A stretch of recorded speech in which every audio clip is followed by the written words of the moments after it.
is football and other F words. That is right. We are back. We have not been canceled yet, surprisingly, even though that Mike was calling people gay on the Mike Herndon show. Technically is Willie gay, but that's okay. Willie. Is Willie gay. What a great moment in time. That will be forever captured on YouTube. If you don't know what we're talking about, you should be watching the Mike Herndon show. And you know, the only way you can watch the Mike Herndon show is if you are a member of Broadway Insider. I was going to say Broadway Premium, but we rebranded since then. Broadway Insider. And you can do that if you use code Insider, 99 cents your first month. If you use code Annual, it's $50. So use code Annual. Go get your Broadway Insider. We got some great content out there. We got some YouTube videos. We got film breakdowns. Everything that you need is right there at BroadwaySportsMedia.com, especially with the World Cup going on. You got the guys Speedway Soccer doing some cool shit.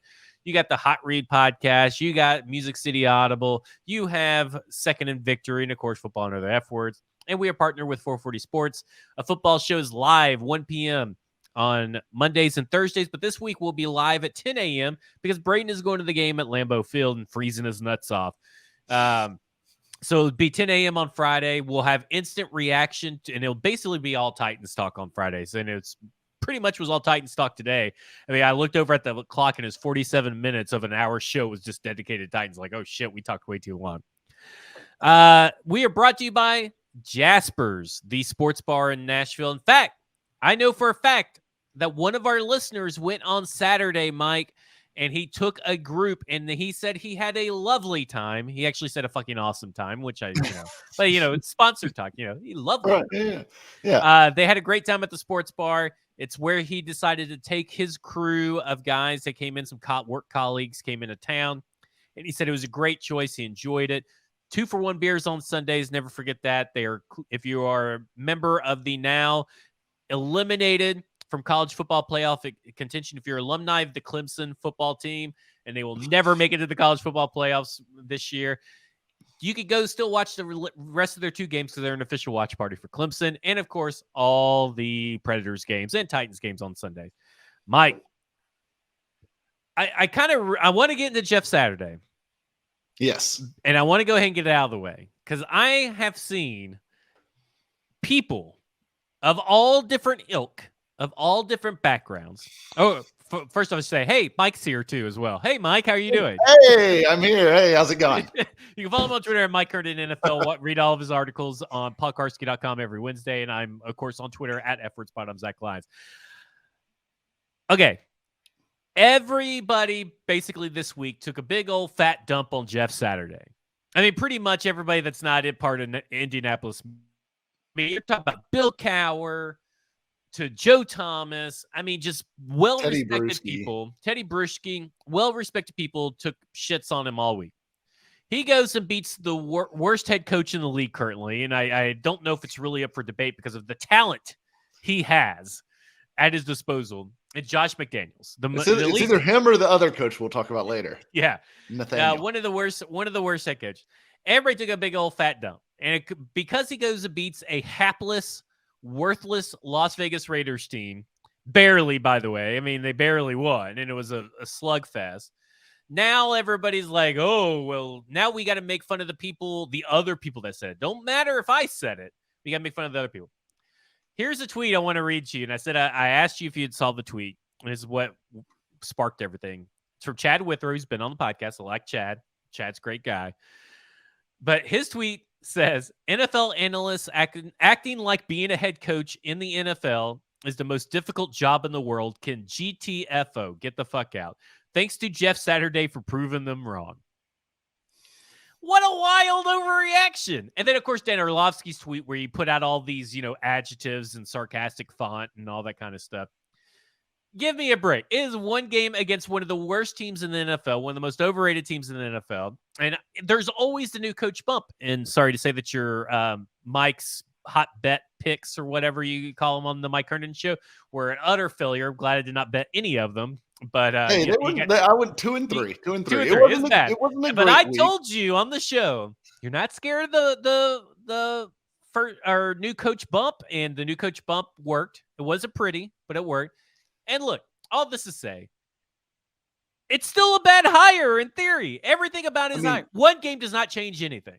And here's the deal. Like, Jeff Saturday, I don't think had any sort of impact on this game. I mean, he gave a good rah-rah speech, but like he had to learn the fucking playbook. It's not like he had some sort of great insight that magically fixed the Colts. The coaches that were already on that staff, Gus Bradley, the offensive coaching staff, they're the ones that implemented this game plan. They're the ones that put all this together and made this work for a week. And hey, guess what? It wasn't the disaster I thought it might be, just because I thought there might be more chaos in that building, just because like it sounded like the players weren't exactly thrilled that Saturday had been hired, and there was a lot of, and then that whole like random switch to Matt Ryan suddenly, which obviously that's a part of why they won as well, like. Which, by the way, Jeff Saturday at his press conference, I think after the crazy one, said that Sam Ellinger was going to be the starter, and then all of a sudden it's Matt Ryan. It's just chaos. Well, you're right. And it's Jim Irsay. If I was Frank Reich, I'd be fucking livid right now, because I'd be like, you made me bench Matt Ryan and put in this shitty Sam Ellinger. Then you fired me for it because I couldn't get an offense out of Sam Ellinger. And then you let Jeff Saturday come in and put in Matt Ryan again and let him go win a game and make me look like an idiot. Like, that is the biggest thing that happened. But the difference between this week's Colts and the Colts of the last couple of weeks is they put in a quarterback that's like competent. Like, look, Matt Ryan was awful early in the season and turned the ball over way too much and everything like that. He's still a better quarterback than Sam Ellinger. He could actually move the football. Like, he could string together some passes and make some plays in between fumbles. But it's nothing special that they did. And they played the best team that they possibly could have in the Raiders, who have zero pass rush. They can't take advantage of that shitty Colts offensive line and the fact that Matt Ryan has greased up Butterfingers. This was maybe the only team they could have beaten this week. Like, I honestly think that may have been the only team in the NFL that the Colts couldn't have beaten this week. And now we're seeing this huge parade for the Colts and Jeff Saturday. And I'm just waiting for someone this week to come out and say, well, the Colts could get back in this AFC South race now. Like, it's a real possibility that they're going to win this fucking division. Get out of here. I know it's going to happen. I can't. Somebody send it to me when you hear it, because you will hear somebody this week come out and say, Colts have a chance to win this AFC South with Jeff Saturday. Fuck off. Stupid. They're going to get smoked by most of the rest of the teams on their schedule. Well, right. I mean, like, they're still – now, look, if Jeff Saturday goes and wins that and goes undefeated, and then we could talk about, well, it's not that hard to be a head coach, because obviously it may not be. But it's one game, and it's against the fucking Las Vegas Raiders. Like you said – you couldn't have picked a better team. And that's why I was trying to get you to switch sides and say, the new coach bump, it's the Las Vegas fucking Raiders, because they're terrible. They are terrible. I gave the Raiders too much credit. Yeah, they were one of the best teams at pressuring the quarterback last year. This time last year is like the Tennessee Titans Raiders were going back and forth in total pressures on PFF. And now they're number 30. And they still have Max Crosby, and they're still essentially healthy. They're number 30 with 108. The Titans are number 1 with 214. We'll get into that in a second. This is not the parade that everybody think. It's like they just cannot wait for the Colts to be anything. Like, it's like it just is wild. I get Dan Orlovsky because he's a former Colts player, which I totally always forget about that he's a former Colts player. Yeah. But easy to forget. But why are you, a guy like Dan Orlovsky, who has played for like 13 different teams, why are you like clinging so hard to the Colts when you could just be an objective analyst, right? Just use objectivity. But that Chad tweet, utterly ridiculous. I don't know if he's just doing it just to get clicks and all that kind of stuff, because that happens. But and ridiculous. Coaches do put in a lot of hours. Like, they work their ass off. Like, I guarantee you, Mike Vrabel barely sees his family during the season. Like, guarantee you that's true. Because he's in there like doing literally everything he can to give his team an edge, and it works for Mike Vrabel because he's a good coach. He's good at it. But they work their ass off. Now, maybe not all of them do what Joe Thomas said about was it Chudzinski or somebody like that he was neighbors with, and he was like, he saw his kids once a week for like half an hour to get ice cream, and that was it. And I was like, maybe not everybody does it to that degree. I think Tony Dungy came out and said that that's not really the case for all coaches. But they do put in crazy hours. They work really hard. It is a hard job because look at how competitive it is, and your whole livelihood is based on winning and losing, every week. So yeah, it's a hard damn job. But if you are a pearl clutching Titans fan, and I know some of you out there are, just because there's segments of all fan bases. Some fan bases, or all fan bases are really made out of like the same stuff. Like there's some of them that are always overconfident. That's why it's funny to me when like people are like, we must have the dumbest fan base. Tennessee Titans must have the dumbest fan. No, all fan bases are dumb.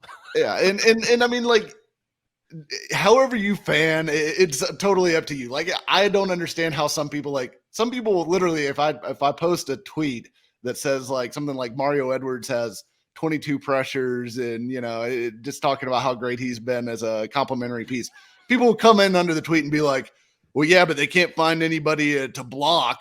And I'm like, this isn't a tweet about blocking. This is a tweet about Mario Edwards. Can you enjoy one nice thing and not bring like negativity to it? I gotta find the tweet, but okay. So I put up the tweet about oh, what the fuck? The amount of money spent on the Titans defense, and I said they're 18th, right? Okay, so they are 18th in spending on defense, and someone goes, this leads me to believe they're 18th spending on defense. The offensive salary cap money to result ratio is really, really painful. But but we're talking about the defense, right? Yeah.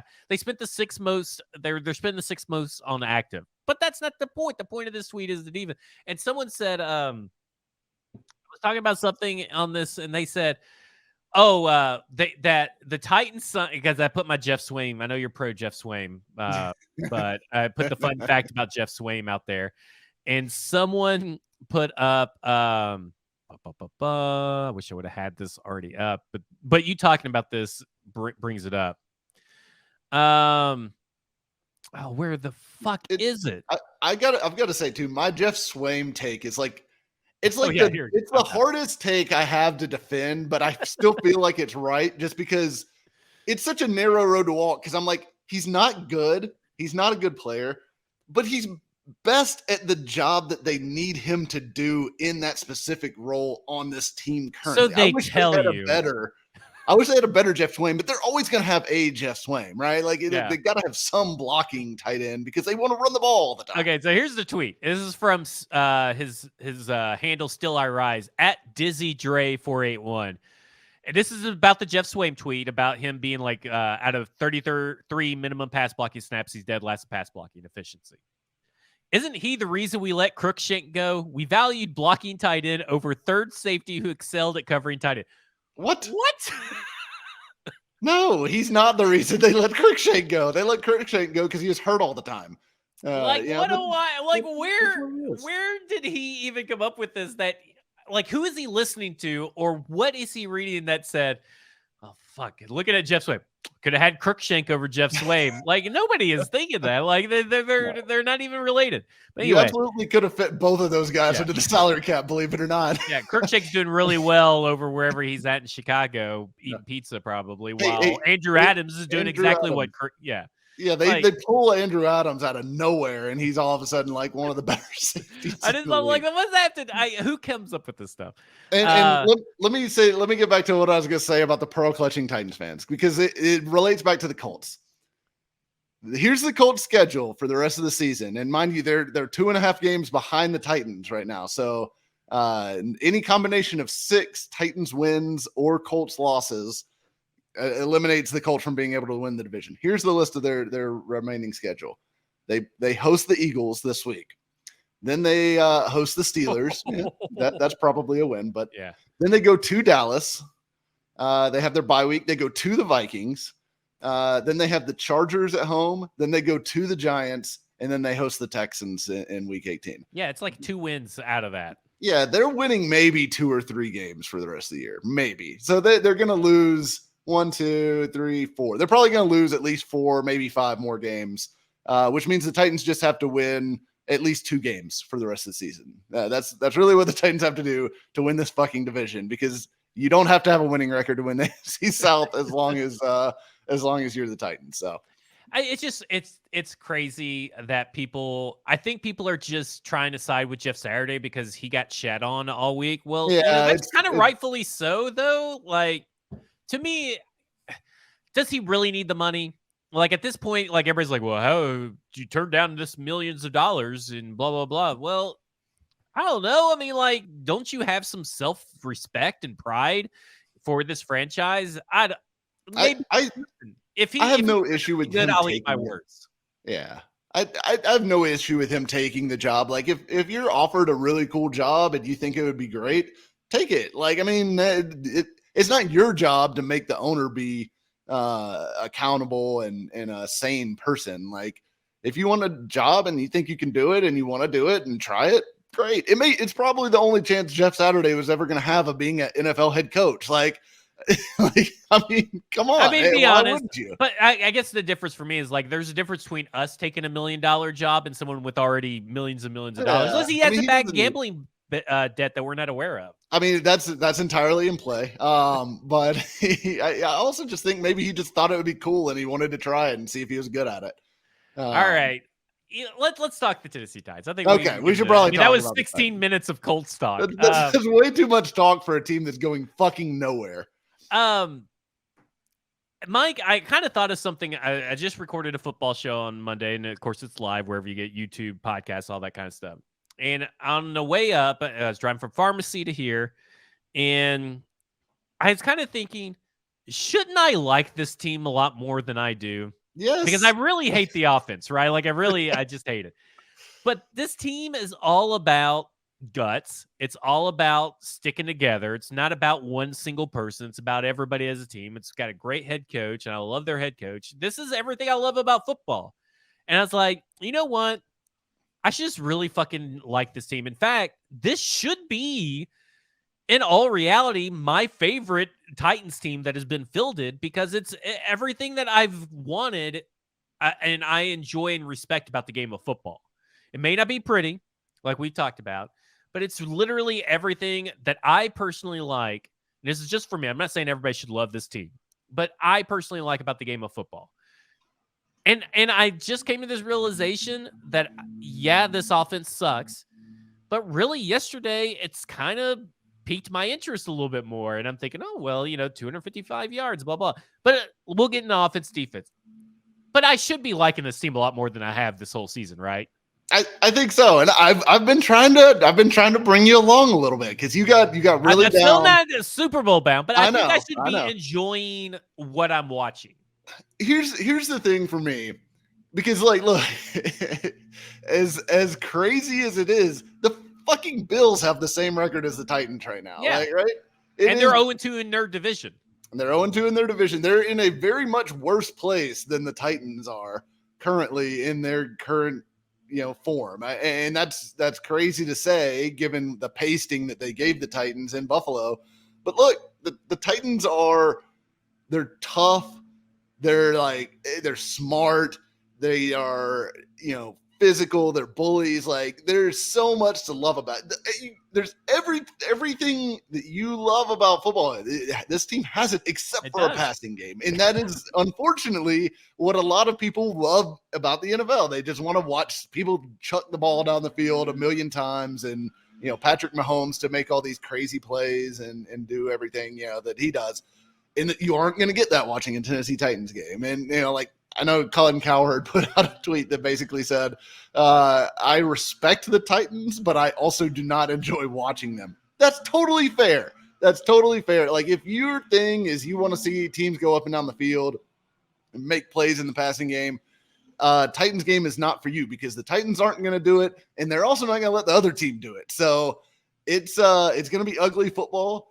But the Titans are going to win more often than not. And at the end of the day, that's what this is about. That's what we're here for. And that's what Vrabel said in his post-game speech in the locker room to all the players was, we kind of are fucking shitty, but hey, we just fucking win. That's all that matters. Like, and they're not shitty. I'm oversimplifying it. But I just came to this realization, and I'm driving, and I'm thinking, I don't know why I just hate this team so much, because I love everything about the defense. The defense is phenomenal, and they're doing it without starters every fucking week. I Yeah. love Derrick Henry. I really enjoy Ryan Tannehill, and when he's playing. And even when Malik's playing, I enjoy watching Malik. Like, there are players to root for. It's just that for whatever reason, I've just let this sense of I haven't appreciated what we have in front of us, I think, properly, because I think 2019 and 2020 spoiled me as a fan of a guy that watches every game and has watched games before 2019 and watched games after 2019. I just feel like the first initial span of Ryan Tannehill has got me spoiled with Arthur Smith. And I'm thinking about it. We talked about it a couple weeks ago, maybe even just last week, but I think 2 or 3 weeks ago, where we talked about Derrick Henry is kind of having to adjust what his game has been, but he's still very good. And I feel like this team is having to adjust what they've been, and they're still very good. And I think of, Josh Allen, 0-4 in overtime games. He's lost 2 in the division. I think he leads the league in interceptions. He leads the league in red zone interceptions. I think he's got 4 red zone interceptions over the last 2 weeks. 4 red zone interceptions. And I'm thinking, it'd be nice to have a Josh Allen, but I kind of broached the subject in another group chat, and I want to throw this out there. What's more likely?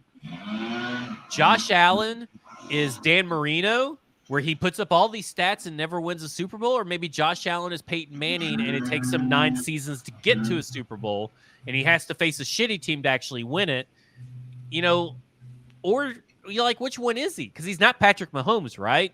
I mean, we could talk all day about Josh Allen being what he is in a regular season. That's great. But we say the same thing about Ryan Tannehill. It matters what you do in the postseason. It matters what you do, and it matters. Super Bowls matter. Postseason wins matter. And really, Josh Allen is having just as tough a time as Ryan Tannehill, but he gets all the flair. He has the flair on his satchel. Yeah, like he wears a lot of pieces of flair. But it is. I mean, it's because people like to watch him play hero ball. Like, that's what he's doing, right? Like, he's running around out there. He makes these crazy plays. He does all this stuff. And look, their offense is awesome to watch. Like, it's a lot of fun to watch. But it's got to be driving Bills fans nuts that they're turning the ball over. They've got the most turnovers in the league. They are dead last. And that pass rush is dwindling quickly. Yes, it is. Yeah, it's basically Von Miller.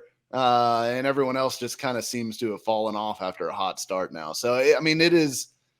And look, the Bills are banged up. Like, they've suffered a lot of injuries and stuff like that. And no Titans fan wants to hear any other team complain about injuries, obviously. But the Bills aren't this, like, unstoppable juggernaut. And that is kind of the interesting thing to me about the Titans still is, look, when it comes down to it at the end of the year, somebody's going to have to knock this Titans team out of the playoffs. And yes, look, they haven't had a ton of playoff success the last couple of years, but this is the best defense that they've had by far. Like, this defense is definitely better than last year's group, especially when they have all their guys out there. But even without all their guys, they're still just tough as shit to deal with. And this defense is going to make life miserable for somebody in the playoffs. And it'll just depend on whether the Titans offense can put up enough points to carry some games in there. But this team could win. Like, it wouldn't totally shock me if this team won a couple playoff games at this point, just because the rest of the teams in the AFC just don't look that unstoppable. Like, I mean, the Bills definitely aren't what, they were made out to be at the first of the season at this point. The Chiefs are really good, but we just saw this team with a backup quarterback go into KC and nearly knock them off. Like, and look, I put out a tweet saying that, look, they would have won that game with Tannehill at quarterback, and I'm 100% convinced of that. And it's not a slight at Malik. Yeah, because really they would have won the game if, like, those receivers catch the ball too, right? Like, you're totally not saying that the reason they lost is because of Malik. You're just saying that it's like a secured 100% win if Ryan Tannehill plays. Yeah, they probably should have won with Malik, but they definitely win with Tannehill because, look, Tannehill, and we can kind of start talking about, like, this game off of that. Like, Tannehill breathed immediate life into this passing game. Like, and look, he's had some games where he was in and the passing game didn't do enough. in this season already, and that's 100% fair. But they definitely move the ball better with him at quarterback, even with him, being a little bit gimpy. Although he looked better physically in this game than I expected him to. Like even like taking off and running that one time, and just he didn't look to be favoring that leg as much as I thought he might. But I mean, this passing offense that they showed against the Broncos, if they can duplicate that and replicate that over the back half of the season, this team becomes very, very scary because that was the only thing lacking. They can run the football. We know that. They can play. They're the best run defense in the NFL. We know that. They're really good at getting after the passer and creating turnovers. We know that. The one question, even special teams have been good. Special teams were good again in this game. The only question mark is obviously Bullock with that injury and whatnot, but it is a really good team. The only question mark was, can they pass the ball enough to put up points when they need to? In this game, they did that. So against a playoff pass defense, like a playoff quality pass defense. By DVOA, the best pass defense in the NFL coming into this game. I mean, that defense is no joke. And yes, they were without Justin Simmons, and then, no Bradley Chubb, and Baron Browning helped the tackles for the Titans not be exposed as they normally are. But nonetheless, this is a very good Broncos defense. They still had Kareem Jackson out there. They still had Patrick Surtain out there. They still had K'Wan Williams, who's one of the best slot corners in the NFL out there. They still had some really good players on that field in pass defense. And the Titans moved the ball really well through the air in this game, especially like basically that 2-minute drive on. They moved the ball through the air almost at will. Like the only times they ended up getting stopped were dumb drops that were self-inflicted, and then the stupid turnover, and then when they got a little too run heavy, just because nothing was working in the run game in this one. So it was an odd game, but it's a game that gives me like real hope for this team turning into something that they haven't been so far. Right, because all we've said is like your pass offense just has to be like 28th or 29th best. Like that's how low the bar is. You just can't be last. And technically they've only been last in yards, but you got to be an average pass offense. And you know what worked and why this to me has got me thinking different things and thoughts and feelings is because the run game didn't work. Yeah. That's what we've always heard about Ryan Tannehill. Well, if the run game doesn't work, the pass game folds. So it folds. And Ryan Tannehill's only good as Derrick Henry is. And maybe that's true a lot of games. But this time, against this pass defense with Robert Woods, who has looked like a poo-poo, and then we have Jeff Swaim out here not catching passes, and gimpy Ryan Tannehill, Traylon Burks coming back from injury. Dennis Daly still exists. They threw for 255 yards, 2 touchdowns, and no turnovers for Ryan Tannehill. This was the game that you can point to when haters want to say, well, he's only good as Derrick Henry. Here you go. Add it to the list because this reminds me of the Tampa Bay game. It reminds me of the LA Chargers game. Here you go. Add it to the list because he threw for over 30. I think he had over 30-something dropbacks. He had no turnovers. This was the game that showed that Ryan Tannehill at 70, 60% gives you the best chance to win and take advantage of this team to help the defense out. Look, it took forever for the offense to start clicking. I didn't think it was ever going to come, but it did. And all he needed was time. He needed to take a few hits. He needed to be in the pocket a little bit more. He needed to get his groove back. He's been out for two games. Look, Malik has played more than the last 2 weeks, and he was still cold coming off the bench and caused a turnover. This is what you needed. Look, now you add Derrick Henry and get the run game going. If you get this passing offense of 255 yards and no turnovers, and you get Derrick Henry going at the same time, now you're cooking with gas, like they like to say. You're taking a trip to Flavortown with Guy Fieri. That's all we've asked for, right? Like, that's all this whole season we've asked for. We got it. Now let's see it duplicated. Like I said, even if it's Ryan Tannehill for 225 yards, but he has a higher completion percentage, we got to get both things going.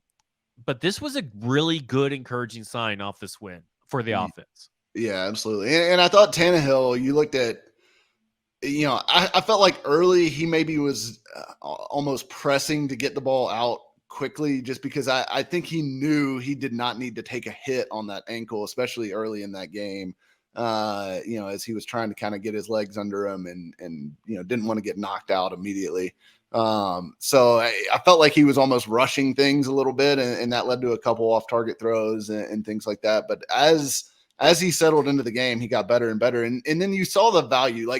And here's the thing for all the people that want Willis in the game. And look, you and I have been consistent on this, that we both like Malik Willis and think he can turn into a good quarterback at the NFL level. But the touchdown pass to Nick Westbrook-Ikhine, the first one, is the reason that Ryan Tannehill has to be in the game for this team to have any sort of chance this year, because it's not just the throw that he made, which was inch perfect, absolute dime on the money, but he saw the blitz coming. He saw the Broncos were bringing a zero blitz on this play, meaning they're playing man up across the board, and they were bringing everybody else. So they had four guys going out in routes. They had seven guys blitzing in that play.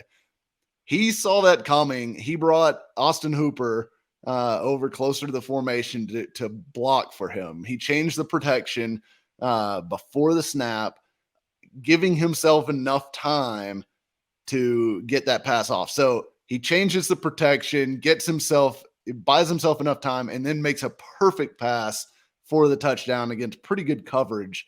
And obviously Nick Westbrook-Ikhine does a great job making the catch and getting the toes down and all that. But Tannehill getting them into the right plays, getting them into the right protections, understanding what the defense is trying to do to him is a really, really important part of what he does for this team, beyond just being able to throw the ball accurately and all the physical things that he does. Well, I mean, the look mental at stuff is crucial. Well, look at what he does even if there's like 2 or 3 guys on his people, he's making a decisive decision. That's where the ball is going, and he gets it in there. And he had 3 drops yesterday.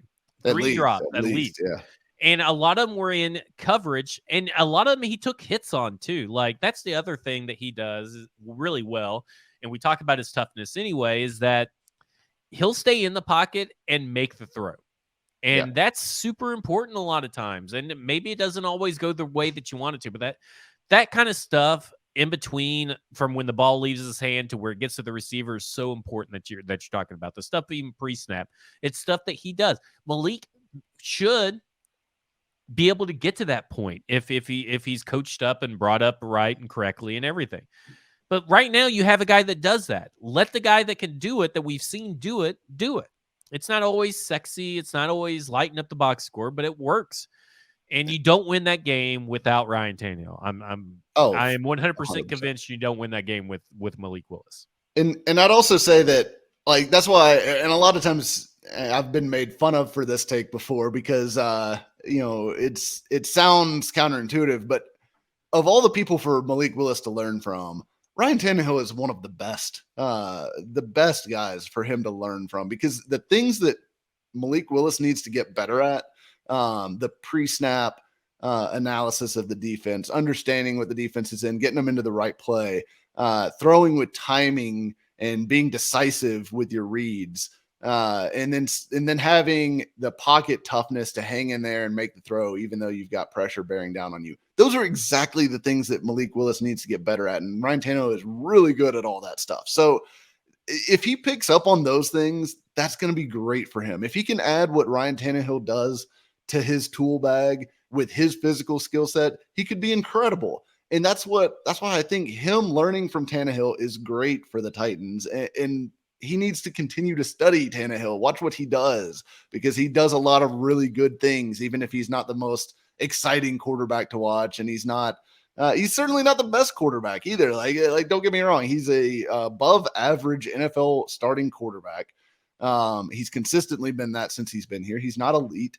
And he'll never be elite, and that's fine. He is what he is, but he gives them a chance to win every week when he's in the game, because of what they've got around him and because of what he's able to do for them, from a processing standpoint, from a mental standpoint. And look, you saw also in this game, the other thing that kind of excited me was the weapons. Austin Hooper is continuing to make plays after, that Colts game seemed to get him untracked, like that got him going a little bit.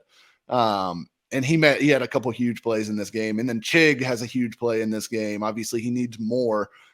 We keep asking for more Chig. Please give us more Chig. Burks had a few plays in that game. It's good. But they're trying, Mike. They're trying to do it. Yeah. I mean, they've got to find a way. They have to prioritize getting Burks and Chig the ball more often. Like, it just has to be a part of every game plan, because those are your two most dynamic guys with the ball in their hands outside of Derrick Henry. Like, it is Henry, Burks, and Chig in some order. They've got to be game plan touches every single week. Like, that has to be a part of what they're doing offensively. And I for those that are not watching on YouTube, I rolled my eyes when I said they're trying, because that's what Mike Vrabel says. We'd love to get him more. You control that. That's right, control the plays and the personnel. You and your offensive coordinator do that. And listen, I'm not going to get in this Todd Downing. You know me. #fire Todd Downing. I know that you want to get him promoted and head coach of the Tennessee Titans, but I do want to say this. What is with these conspiracy theories that Todd Downing's not calling the plays? And why didn't Vrabel give a definitive answer? Because I don't feel like his answer Monday was very definitive. It's like, yeah, he calls the plays. He's the one communicating the plays to right there. Listen, I hope that Todd Downing's calling all the plays, because if he's not and someone else is, specifically Tim Kelly, these guys are in a world of hurt when they fired Todd Downing. So, but where did this conspiracy theory come from yesterday that now Ryan Tannehill's calling all the plays on the 2-minute drive? And then, well, I mean, the 2-minute drive, maybe, because when they're in hurry up, sometimes they just let the quarterback go and do his own thing, which it's certainly possible that Tannehill was calling some of the plays in that hurry up period there. But I will say that I do think some of the play calling stuff is probably a little bit more collaborative than we often give it credit for, just because, one guy, like he is the offensive coordinator, he is the play caller. But there's zero doubt that it is an ongoing conversation on those headphones throughout drives about, Vrabel being on there. I'm sure you've got Tim Kelly and the position coaches relaying information. If they see something, hey, we should probably look at this, or, hey, this guy doesn't look right, or hey, I think we have a matchup we like here. We should look at something, to attack this. I think it's more of a dialogue than what people maybe realize. Like, it's not just, Todd Downing sitting there with a play sheet in his own head, like, just simply rattling off plays every 40 seconds.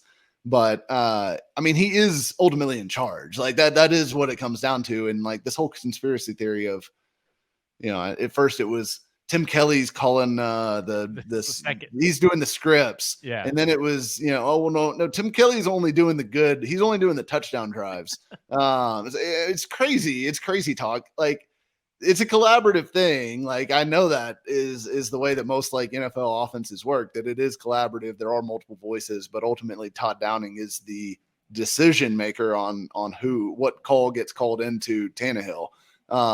But yeah, I definitely think there's other guys with input. Yeah. I just think it's funny that as the new thing this week. Every game, it's like some new wrinkle in the Todd Downing conspiracy theory. Like, just fire Todd Downing. That's all you got to do.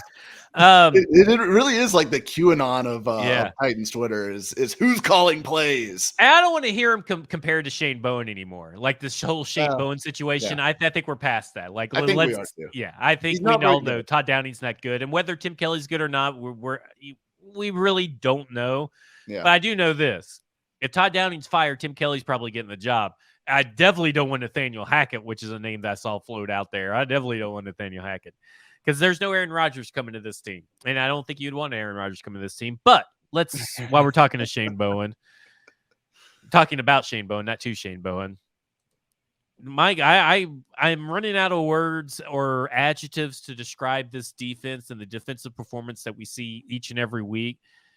And I think now the only adjective I have when discussing this defense is worried. And I'm worried that Shane Bowen's going to get a head coaching job. And not to say that nobody else can come in and coach this defense as good as Shane Bowen has, or it's all Shane Bowen.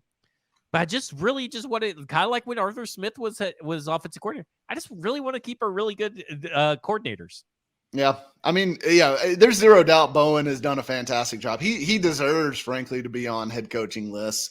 And look, it's not just that like he has these magic play calls and, it's that he's some sort of wizard or anything. But at some point, this is why people will want to hire from the Vrabel tree, is that he has been around this culture, around the organization that the Titans have built, and seen like what it takes to be able to overcome some of the challenges that they have. Like all these injuries on defense, they've overcome them. They had 8 starters at some points out yesterday in that game. They were down to Roger McCreary, Kevin Byard, and Danico Autry is the only first choice players you would have had at the start of the season in the lineup, and they were just destroying the Broncos over and over and over again. It's incredible what they do.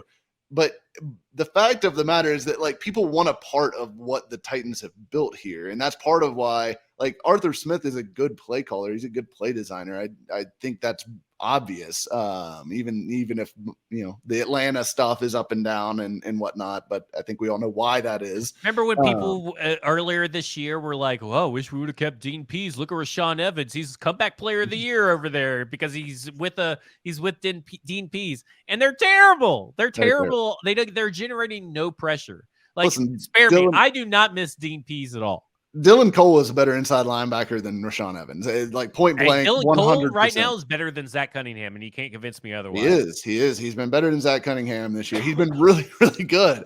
And Monty Rice I thought was good in this game as well, and he got a lot of playing time with Cunningham out. So look, they just roll guys in there and keep producing. But yeah, at some point, Bowen is probably going to get a head coaching job, not only because his defenses have been great, but also because he knows what this Titans culture is. And some owner is going to be like, hey, can you bring that culture here? And, whether he can or not, we'll see. But that is what people are going to come for, is the culture building, the ability to get a team pulling in the same direction. And, obviously you can't replicate Vrabel. But Bowen's been around Vrabel as long as anybody, and he'll have as good a chance as anyone to be a Vrabel 2.0.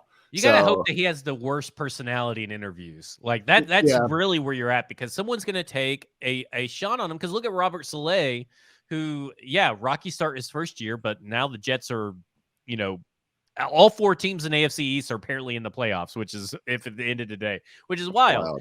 Yeah. And he's got a shitty ass quarterback in Zach Wilson. I mean, you got to think that someone is going to give Shane Bowen. I at least will say he may not get hired this coaching cycle, but he will get interviews. I definitely think he will. He should have got interviews really last year, to be honest with you. I was kind of surprised he didn't at least get one. Yeah, but he might have been too soon. People think it's a fluke or whatever, but he should get some interviews. Maybe do you think he does the soup season beard? Yeah. Do you think the soup season beard helps him or hurts him in an interview? Ooh, probably hurts him, I would think, because you want to, when you look at the man across from you, you want to see the face. You got to judge a man by his features and stuff like that. And he's very, very sneaky. Who has big beards like that? Osama bin Laden did. So that's. Just throwing that out there, and not saying that Shane Bowen is a terrorist or anything. But if we need to get that rumor started that he's a member of Al Qaeda, whatever keeps him here. Yeah, whatever keeps him here. And I do think like just like on offense, I think if the Titans did lose Bowen, like it's automatically, unless Jim Schwartz just doesn't want to do it, it'll be Jim Schwartz that takes over as defensive coordinator. And I think they'd be fine. But you never want to find out. Like we all thought they would be okay. Losing Arthur Smith, that they would be able to promote somebody and be fine. And that, I think they just promoted the wrong person, in my opinion. But maybe so. Maybe so. I was still team Keith Carter. Yeah. I agree. But this defense, I mean, talk about the players. We talked about the coaches, but let's talk about the players like we always do, I guess. But Danico Autry, 10 pressures. Rashad Weaver, 8 pressures. people are starting to get that Danico Autry all-pro buzz that we've started. Obviously, Pro Bowl buzz is going to be kicking up here soon. But, you think you talked about it in a reply to Blake Tucker in one of your tweets, that you think it's either down to either Bud Dupree or Danico Autry. To me, if I'm having to choose, it's kick Bud Dupree to the curb for Danico Autry, because it doesn't look like Danico Autry. It's kind of like Calais Campbell. Isn't it like Calais Campbell, like 40 years old and still making it difficult for opposing quarterbacks? Like, Danico Autry he's just so good, and I think that you easily extend Danico Autry after this season if you're the Tennessee Titans, and let Bud Dupree walk if you feel that it's an either or situation from John Robinson's perspective. Yeah, I only think it's either or just because I struggle to see a scenario right where they're paying Bud Dupree, $16 million a year. They're paying Harold Landry $16 million a year, and they're paying Danico Autry $10 million a year. And by the way, you're about to pay Jeff Simmons, $25-30 million a year. It's hard for me to see them paying all those guys at the same time much longer. So it's not going to stick around like this. And look, Weaver's come on. Weaver's a good player now. Like, he can be a part of this rotation. You can't play like all those guys at the same time anyways. So while depth is great, the Titans are going to need to save some cap space somewhere to fix the offensive line, do whatever on offense, everything that they need to kind of backfill. But that money's probably coming from one of those two guys. And the only argument I would offer for Dupree over Autry is when they're both healthy, I think Dupree is slightly more impactful to the game overall than Autry is. Now, Autry's great. I'm not taking a slide at Autry, but that's how good I think Bud Dupree is when he's healthy. Now, he's also 3 years younger than Autry. So while Dupree's hurt not right according now, to his bones. Well, right now, Dupree is hurt and Autry isn't. So, he needs that Walker Jim Haslett got for his birthday a couple of years ago. It's hard to make like longevity, a part of it. But Autry, will he stay healthy again next year? This year's one thing, next year's another thing. And Dupree, if his hip issue, because that's the thing with Dupree, like, it's not like he's been in and out of the lineup with like multiple injuries this year. It's just been one injury that's been like re-aggravated. And obviously he keeps trying to come back and play through it and whatnot, but it's a hip injury is tough to play through, especially at that position. But that's the only argument. I would agree with you. I think if I had to choose today, I'm cutting Dupree and rolling with Autry, but and I think that's what John Robinson would do. Like, I think that Danico Autry it's just clear that it doesn't matter who's on the field with him. He's going to be getting after it. And he's going off. He's just, it's phenomenal that we're talking about a guy with 10 pressures and they got 77 over the last 2 games. Now listen, PFF, they bump it up to the half to 1, but it's a team sport, right? So like the team, it's just phenomenal. This defense, I am confused in how it all works. I know it's because of Mike Vrabel. I know it's because of the culture, but I am so confused why they can find these scrubs, these Mario Edwards, DeMarcus Walker, Andrew Adams, and they keep bringing back Josh Kalu, who somehow has turned into a really fucking good player these last. He's been good. He's been good the last 2 weeks. Yeah, Terrence Mitchell. I mean, the list goes on and on. Even last year, you had Greg Maben shutting down Tyreek Hill in Kansas City last year. I mean, people forget about that, but why can't they do it on offense? Like, it's wild to me that they struggle so mightily on offense, but they're like, defense is great. And I kind of think that it's because it's Mike Vrabel's specialty. I think that defensive players really resonate and attach to him. I think it's Shane Bowen and Jim Schwartz. I just think the offensive staff, where it matters, may be a little lacking in that regard. Yeah, I think it comes down to, I think it's got to come down to coaching at the end of the day, right? Like, that's the only thing that makes sense, is that they are really good, really well coached on the defensive side of the ball. Because like you're right, like DeMarcus Walker and Mario Edwards are playing out of their mind for this team right now. I mean, like, those guys, you're like, why aren't they starting somewhere? Like, these guys are awesome. I mean, I think DeMarcus Walker's up to 3.5 sacks. He's 1 away from his career high. Mario Edwards has At his revenge game yesterday. Yeah, he should have had another sack, but it got called back due to a penalty, a terrible penalty call, by the way, on Roger McCreary, which was ridiculous. But anyways, so he should already have tied his career high. And Mario Edwards is like already up to 22 pressures. He's got, as I posted this morning, the Jaguars took Travon Walker, number 1 overall. He has 24 pressures in 10 games. Mario Edwards Jr., who the Titans signed off the Jags practice squad on September 26th, has 22 pressures in 6 games. So he's averaging like almost twice as many pressures per game as the number 1 overall pick, despite being in Jacksonville on the practice squad just a few weeks ago. It's insane what they're doing. It's amazing. Terrell Williams, Ryan Crow, the outside linebackers coach, even the inside linebackers coach who they just brought over, Bobby King, tremendous job with these inside linebackers. Like, David Long's playing his best football. Dylan Cole is playing out of his mind right now. He's so great. Good. Ever since I called him out in the Giants game. Apparently, I just got to call you out for you do well, unless you're Caleb Farley. Unfortunately for him, and that's not, I'm not trying to do a drive-by on Caleb Farley because I hate for him that he's injured. Yeah. But apparently, if I like Craig Ackerman called him out, I called out Dylan Cole, and look at them; they're just playing awesomely.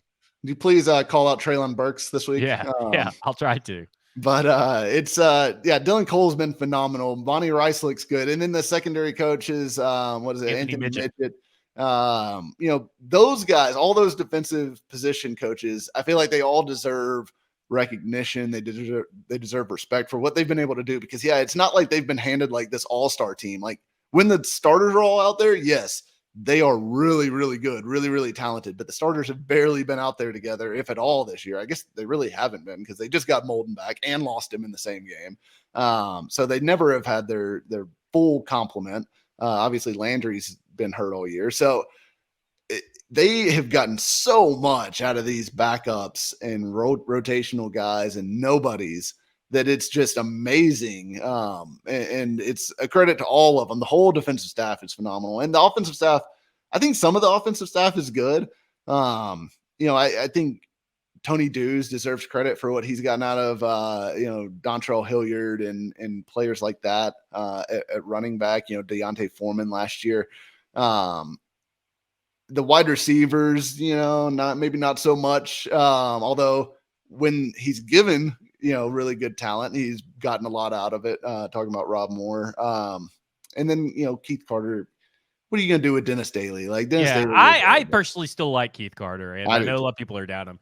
I think I want to talk about one thing before we get into the Packers game real quick, is the Rashad Weaver slander because he's undisciplined. Let's all not forget that he's essentially a rookie. I mean, this guy's essentially a rookie, and he's generating a ton of pressures. I wasn't aware that there was Weaver slander. Yeah, there's some Weaver slander. Maybe it's just one person. I just heard it on the radio. The old hot take artist Jared Stillman said. But apparently, him being undisciplined, I have heard a few people say that he's got to be disciplined. He's got to be disciplined. That's all true. But Rashad Weaver's playing really well. I get that he's not playing perfect, but you got to remember he missed pretty much all of last year. And he's been a better pass rusher than I thought he'd be. I mean, he's been really impactful as a pass rusher, and obviously that is what pays in the NFL as a defensive lineman. And that's what matters for this team when they're talking about a team that only blitzes like 14% of the time. Yeah, I mean, look, they're really using him as a pass rusher too. Like, I mean, if you notice, they had Dylan Cole playing outside linebacker in this game because they were without so many of their outside linebackers, and he was really good, but he was playing there on rundowns. Instead of them putting Weaver out there because Cole's a better athlete and is better able to defend that edge and defend in space out there. So, they're smart about how they use their guys on defense too. I think that's another part of why this all works so well. They don't put guys in positions to fail. They kind of use them to their strengths. So it's a really well-run defense. It's really well coached. And the guys played their ass off. Like, give them all credit. Mario Edwards, DeMarcus Walker, all these guys, they didn't have to come in and play their ass off like this, but they did. They're playing great defense and they're getting rewarded for it. All right, this Packers team, Thursday Night Football Packers game. The injury list is going to be basically a novel when you include both teams. Like, it's going to be like a trifold brochure of just injuries, because it's ridiculous. It's going to be ridiculous. It's going to be ridiculous all week. It's going to be tough to gauge who's going to play, who's not going to play. I would say that Elijah Molden's not playing. Obviously, Caleb Farley's not playing. I would say that Jeff Simmons and Bud Dupree are maybes, with Bud Dupree being the lesser of the two. I hope that Amani Hooker and Christian Fulton are both back, but this Packers team is built around the run just as much as the Titans team is. Now, I don't think, because what'd you say, since week 3, it's been like 60 yards per game, or is that all season for the Tennessee Titans defense? Since week 3, they're averaging 60 yards per game and like 45 to non-quarterbacks. Yeah. If you take out basically the Mahomes stuff. Yeah. I think that this is going to be, I think, their worst rushing defense performance, because I do think A.J. Dillon and Aaron Jones are very good, but I don't think they're going to kill us. Kill that defense and kill those stats. But I do think, if you got 100 yards out of both of them, I wouldn't be surprised. Aaron Rodgers sucks. Do you believe in the Christian Watson hype? Because I do. I think it's a fluke. I think it's a little fluky, because here's the thing. I think we always knew he was tall and fast, right? Like, he just is. Like, he's tall and fast. And because of that, he is a threat deep, right? Like, that's going to be one thing that I feel like the Titans cannot allow to happen in this game, is they just can't let Watson run right by them like the Cowboys did multiple times in that game. And it's easier said than done, but I also think, he's not like some dominant receiver. Like, he's kind of a one-trick pony. He is a vertical ball winner, go get it, kind of one-dimensional guy at this point. So to me, if you're one-dimensional, the Titans generally are able to figure out a way to stop you. So I'm not that scared of Watson. He obviously is a big play waiting to happen. So, like, you can't, all it takes is one play for him to make a big impact in the game. But I don't think he's going to take over this game and suddenly be like, unstoppable or, prime Randy Moss or anything like that. Well, when you look at the way this defense plays the game, when you take away the run game like they do fairly easily, you make the other team pretty one-dimensional on offense. And then when you take into account the Packers don't really have playmakers that you really have to worry about, there's no, even if they had Romeo Doubs, there's no Devontae Adams to worry about. It's just but you're basically looking at your own wide receivers that you see, like Alan Lazard, Nick Westbrook-Kine, kind of the same. Robert Woods and Lazard's better than he's better, but they're kind of the same, right? Not, I mean, like Aaron Rodgers, I think makes Alan Lazard good, right? I mean, like I think that they're kind of similar in stature, similar in athletic traits. And then you look at what was the Kentucky quarterback that the old guy? Randall Cobb, Robert Woods, kind of the same. Christian Watson, Traylon Burks. Yeah, Christian Watson and Traylon Burks are kind of the same. Athletic profiles and stuff like that. It's kind of like you're looking at the same people kind of across the street, and it should be fairly familiar, right? Same kind of offense, kind of looks and stuff that you get, from it. So I feel like I know that the Titans traditionally go up to the Packers and go up to Lambeau and typically get their teeth kicked in. But I think with an overtime game, an emotional win, and on a short week, I think this actually benefits the Titans. Yeah, it'll be. I mean, traveling on a short week is always tough. So that is, something to look out for. But the Titans are. It sounds insignificant just because literally it was like a 4-hour difference. But the Titans playing in the early window and the Packers playing into overtime in the late window probably does help the Titans a little bit, because when you're talking about only having 96 hours to recover for a game, 4 hours is kind of a big chunk of that. So it'll be interesting how this game plays out. I think the Packers will be able to run the ball better than most teams have run the ball on the Titans, Great. but I still don't think they're going to run the ball well. I don't think they're going to, shove it down the Titans' throat or anything. So, it'll matter a lot whether like Jeffrey Simmons is able to play and things like that. But with Tannehill back, I think the Titans have a good chance to go on the road and win. Like, this is a damaged Green Bay team, and the Titans are better right now. Well, which head coach is better? Mike Vrabel. Yeah, and Vrabel. What I think that matters on the short week, especially when you got Aaron Rodgers cussing out Matt LaFleur as the game winds down in regulation. You don't see anybody doing that to Mike Vrabel, right? I think that kind of stuff and the way that Rodgers is in the media is affecting the locker room. I think all that stuff that you see there in Green Bay that's not happening here in Tennessee, that's what matters in a short week, especially like this week in particular. I think the Titans are going to win, and I'm going to say that they win 24-17. All right. I'm going to say I'm going to go new season high. They're going to score 27 points. Break out the victory cigars. And they're going to win 27-10. I think they're going to blow them out a little bit. Yeah, the Packers team, their injuries all happened last week and this week, whereas some of the Titans injuries happened a few weeks before, so they could get guys back. I think it's a good sign that Cody Hollister only played 9 snaps. That can only work out in the Titans' favor as long as that trend continues, that he doesn't see the field more than 9 snaps. And, of course, Kyle Phillips coming back, not this week, but next week will also help with that. That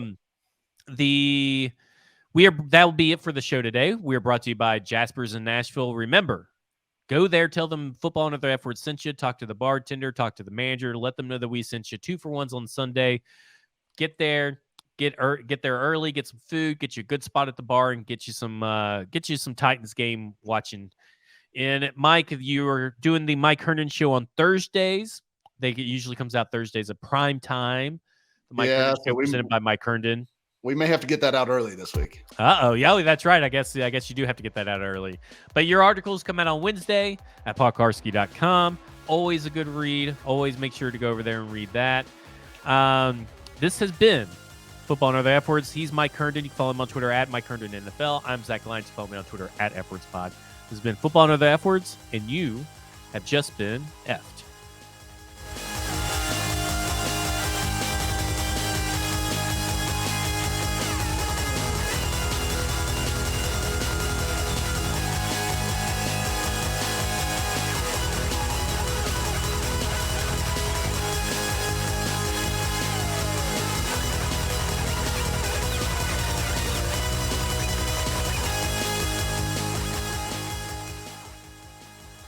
A Broadway sports media production.